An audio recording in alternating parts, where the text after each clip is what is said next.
यह एक भावात्मक हिंदी कहानी माता की ममतामयी आंसू।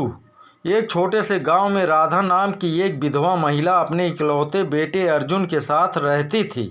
राधा बहुत ही सरल स्वभाव की मेहनती और अत्यंत स्नेहमयी माँ थी। अर्जुन उसकी आंखों का तारा था। उसने अपनी सारी जिंदगी अर्जुन की परवरिश में लगा दी थी।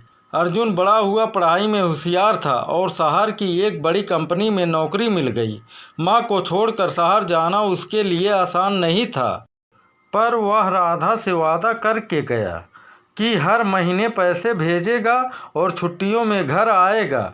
शुरुआत में सब ठीक चला, पर धीरे धीरे अर्जुन की चिट्ठियाँ और फ़ोन कॉल्स कम हो गए, पैसे भी कम आने लगे। राधा हर दिन दरवाजे की ओर टकटकी लगाए बेटे के लौटने का इंतजार करती।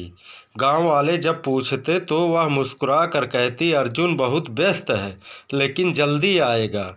एक दिन गांव में एक युवक शहर से आया और राधा से मिला। वह अर्जुन का सहकर्मी था। उसने बताया कि अर्जुन अब एक बड़े पद पर है और व्यस्त जीवन जी रहा है। माँ की बात वह शायद भूल चुका है। उस रात राधा बहुत रोई। उसकी आंखों से निकले आंसू उसकी ममता की ताकत थे। वे आंसू अब कमजोरी नहीं थे, बल्कि उसके बेटे को याद दिलाने वाले थे कि कोई उसकी राह तक रहा है। कुछ महीनों बाद अर्जुन को अचानक माँ का सपना आया। वह अकेली खड़ी थी, पर मुस्कुरा रही थी। दिल कांप उठा। अगली सुबह वह सब छोड़कर गांव भागा।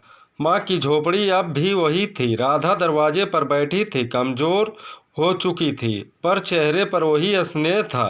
वो अर्जुन उसकी गोद में गिर पड़ा और रोते हुए बोला, माँ माफ़ कर दो, मैं लौट आया हूँ। राधा ने अपने आंसू पोंछे और सिर्फ इतना कहा, माँ का दिल कभी शिकायत नहीं करता बेटा, बस इंतज़ार करता है।